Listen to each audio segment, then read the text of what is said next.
Okay, hello there, everyone. So, with the Illusion Garden coming out in global, right? This is the second week that we've had it. I didn't get the chance to do it on the first week due to a little bit of a mishap that I did with the Illusion Garden. I'm gonna start a little series about clearing the Illusion Garden because I know the content itself is not the easiest one, especially the later levels, starting with like level 5. It definitely does get difficult due to the conditions. So I will do these videos where I clear level 1 to level 7, of course if I clear it myself, and I'll explain what strategies I used and what sort of monsters you can pick in order to succeed yourself. So I'm gonna start with the level 1 while I talk about this. Level 1 definitely nothing too difficult because there are no conditions at all. With Shushu being the Illusion Garden unit this time, there are some pros and cons. First of all, the hardest part about this one will be that immunity and healing. Healing you can sort of counter pretty easily, but immunity on top of that gets really difficult, and there's only a few ways to counter it. So first of all, you can keep continuously stripping. However, remember that there are like 12 Shushos coming out every round, so it's up to you whether you will be able to strip it all, right? The other option will be, because Shushu only gives immunity if the unit is full HP, you can actually disturb the healing in various ways. So you can either go for a heal block or for an effect like recovery received down or undead. That way the Shushu will not give heal block to any other unit. And as always in the Illusion Garden, once you kill the main boss unit, the wave ends completely. So that was the level 1 team, and now I'll jump into level 2.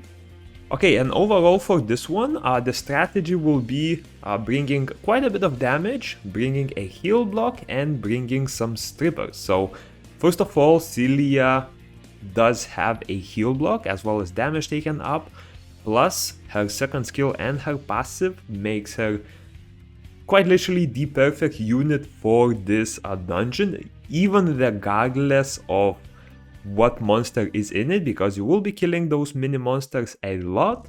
So her passive buffs, first of all, will increase your damage by a lot. Keep in mind that her damage buff is a straight buff to damage instead of just attack buff or critical damage buff, so it will be way stronger than a level 1 attack buff would be. Also, she gives mana regen, she gives healing, so yeah, perfect unit for that.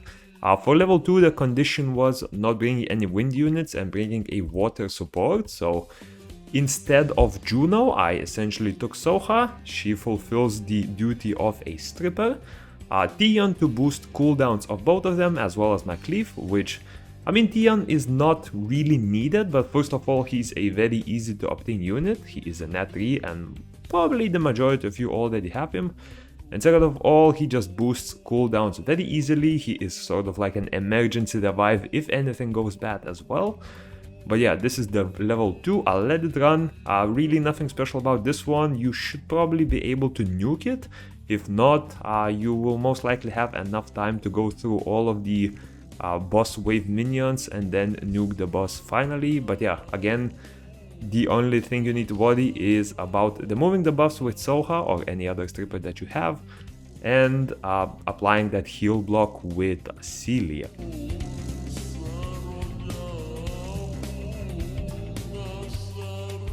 And that was pretty much the level 3 done. And also one thing I want to mention about this as well is I'm making these videos with only units that perform these duties. For example, I'm not relying on my Cleave for a heal block, because his fire skill 2, at least the old skill 2, does have a heal block.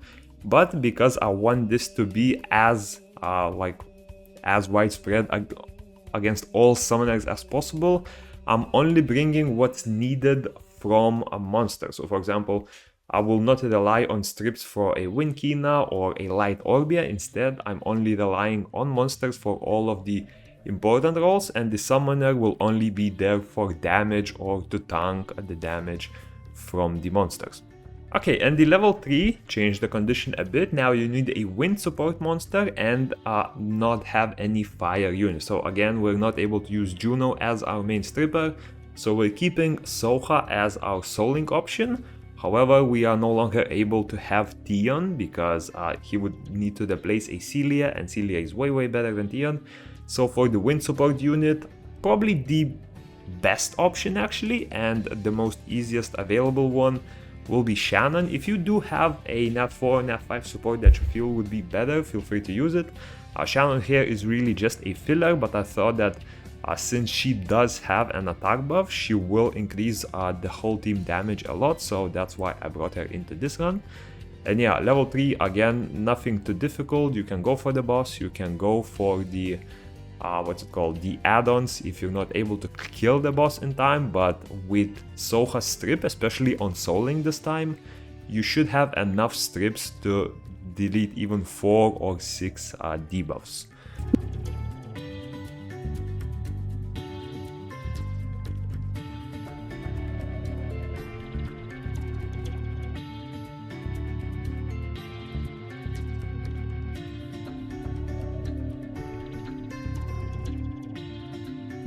Now for level 4 the conditions are pretty good because we are able to get to the same team we used in level 1, which means since we still have the power bonus, nothing will really change and we will be able to deal with this just as easily. So again, Tion to boost skill cooldowns, Celia for the passive and for the skill 1, and Juno is there for the strip as well. And as with level 1, level 4 will be very difficult, or rather will be very easy, just as it was in the level 1. So you stack all of the units together so that Juno is able to strip them more efficiently. And yeah, pretty much kill the 2 trash waves, go for the boss, and finish off the stage just like that.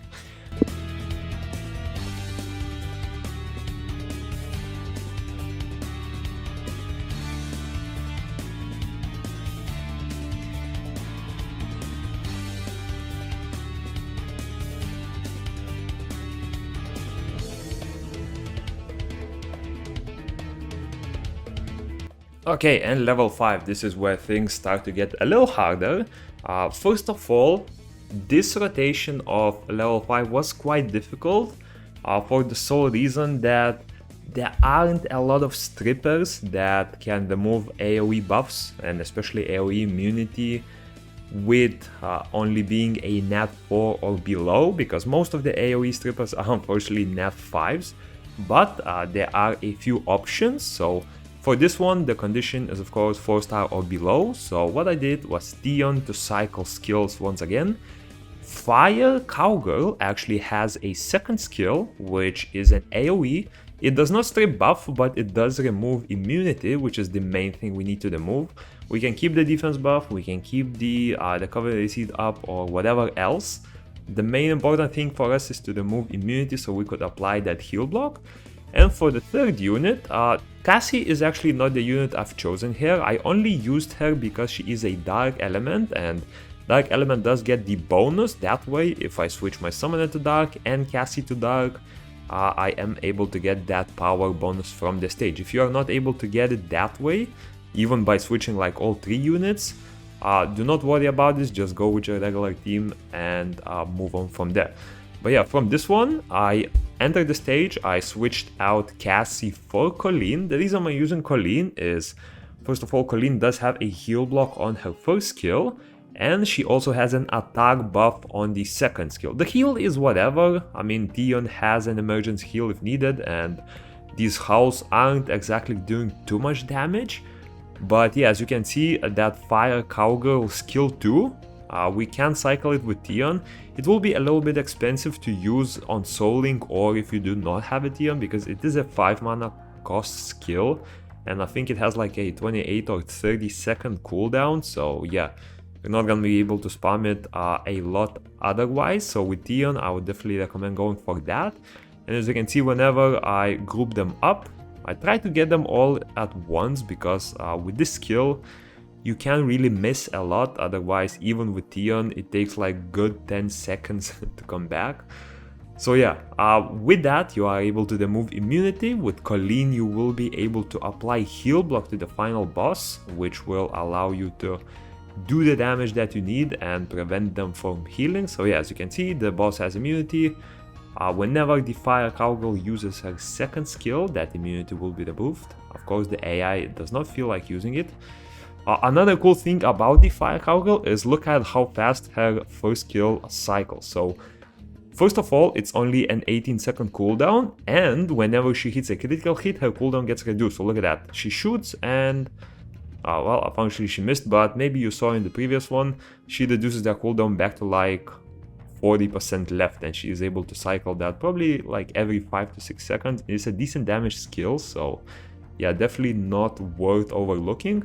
If you do not want to build the fire one, I feel like, well, you'll probably need a bit of a higher damage summoner than me, because my cleave is very low on damage. If you're Orbe Soleta, it shouldn't be a problem. You can go for the water, the water cowgirl as well. She does have a same strip, except that instead of applying burn, she will increase frostbite duration. Again, you first need to land the frostbite to increase it, but yeah, if you just need her for the strip, the water one will work as well. And water one you might have already have built, because she is probably one of the best units for the seal dungeon, and if you do not have it yet, whenever the 12 monster seal comes out, you will probably want her in your team.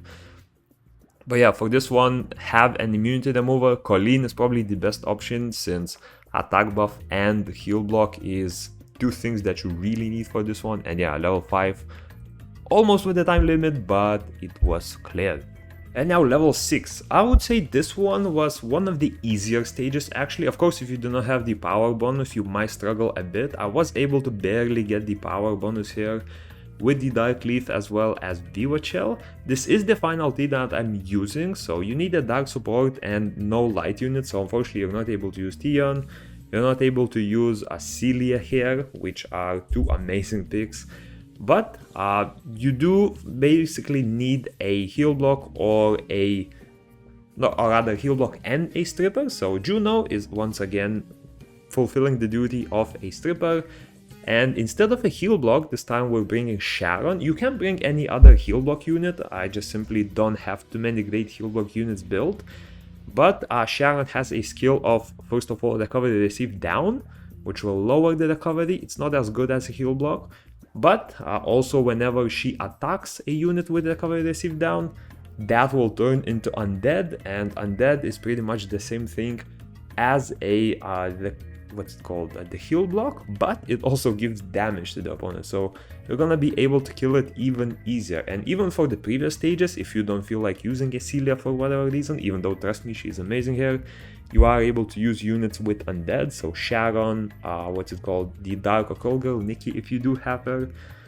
But yeah, and Viva Shell is here for the healing only pretty much. She does have a debuff which helps a bit, because every debuff in this one helps, as the final wave does have a few Lulus which can cleanse debuffs, and you can accidentally get that undead or that healing block cleansed, which will ruin the run a bit. The good thing about this team is you're able to deal with the regular waves a bit faster, because a Juno on Soul Link will be able to strip way more consistently and do more AoE damage. My Juno is built on a Despair Destroy build, but she also has quite good damage. She's mostly tanky, but she has around 203 damage, so she is able to do a bit damage here. But yeah, wave 1 and 2 pretty easy, and for wave 3 you simply focus on the boss, keep that immunity off them, and as long as Sharon has undead on her, the Shushu will not be able to heal up.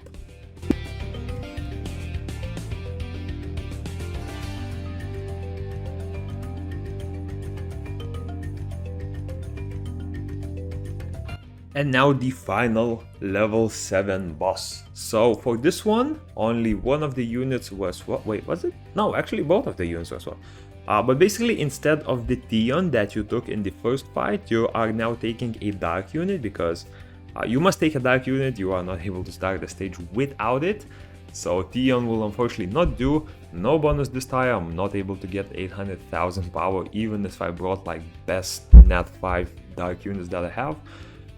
But for this one, Cassie was the decent option. I do have a Dark Monkey King which I considered using, but because I'm making this sort of a guide or review or whatever, I do not want to use light and dark nat 5s and even unobtainable light and dark nat 4s, because I did have a few that could have worked really well here. So we'll stick with Cassie. She was able to clear it just fine. And yeah, for the basic team, again, Juno for the strip, Celia for the heal block, and Cassie is there for the damage.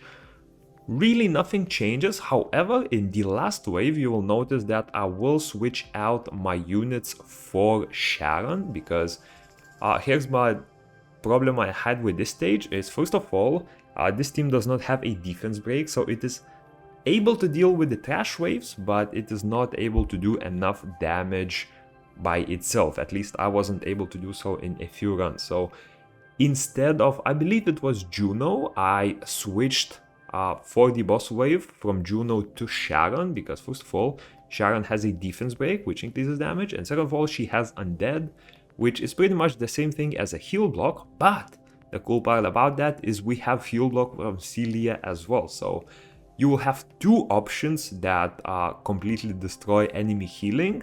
And the good part about that is, even if another Howl cleanses one of those, the other debuff will prevent healing again. So you do have that a little bit of a safety net. And yeah, as you can see, wave 2 is done. I will switch up my units and go straight for the boss. And yeah, that was pretty much level 7 done. I'm gonna leave it running until the end. That's about it. Let me know if this sort of thing where I showcase my illusion urban teams is something you would like to keep seeing. And yeah, peace.